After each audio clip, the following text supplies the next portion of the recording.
Hello বন্ধুরা, কেমন আছো তোমরা সবাই? জামাই ষষ্ঠী উপলক্ষে চলে গেছিলাম ডিনারটা সারতে এবিএস বাগুইহাটিতে।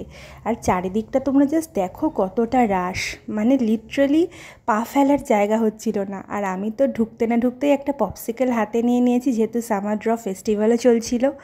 আর দেখো, তোমাদের সাথে এক ঝলকে একটু মেনুটা শেয়ার করে নিলাম। আমি সবই একটু একটু করে টেস্ট করার জন্য এনেছিলাম, কারণ এত কিছু তো অনেকটা করে খাওয়া যায় না।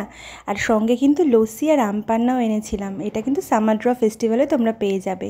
তো চলো প্রথমে আমরা স্টার্টার দিয়ে স্টার্ট করে নিই। তো আমার প্লেটে স্টার্টারে ছিল কিমা পাও, বান, চিকেন উইংস, ক্রিস্পি বেবিকর্ন, একটা আলুর ডিশ, একটা গ্রিল ফিশ আর একটা গ্রিল চিকেন। তো প্রথমে চিকেন উইংসটা ট্রাই করে নেব। দেখো, এবিএস বিবিকিউ এগুলো মেন আকর্ষণই এখানকার গ্রিল আইটেমগুলো। তো ন্যাচারালি এগুলো তো ভালো হবেই, তবে টেস্টটা প্রথম থেকে কিন্তু ভালো ছিল না। এখন রিসেন্ট আমার একটু ভালো লাগে। আর তারপর খেয়েছিলাম গ্রিল চিকেনটা, যেটাও ভালো ছিল। আর গ্রিল ফিশটা সত্যি কথা বলতে আমার প্রতিবারই কেমন যেন একটা নারকোল তেলের গন্ধ আসে। তো পার্সোনালি এটা আমার ঠিক ভালো লাগে না।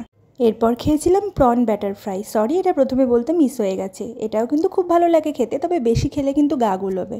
আর এরপর খাবো আমার মোস্ট ফেভারিট সেই আলুটা। এই আলুটা খেতে কিন্তু দারুণ লাগে। সরি ফর দ্য রিয়াকশন, মনে হচ্ছে খেতে খেতে খুব গভীর চিন্তামগ্ন হয়ে গেছিলাম। যাই হোক, এরপর খাবো কিমা পাও বানটা। কিমা পাও বানটাও কিন্তু খারাপ করে না। আর হ্যাঁ, এছাড়া কিন্তু তোমরা ফুচকা, দই ফুচকা, পাপড়ি চাট প্রচুর অপশান পেয়ে যাবে। সঙ্গে থাকো, আসছি পরের পার্ট নিয়ে।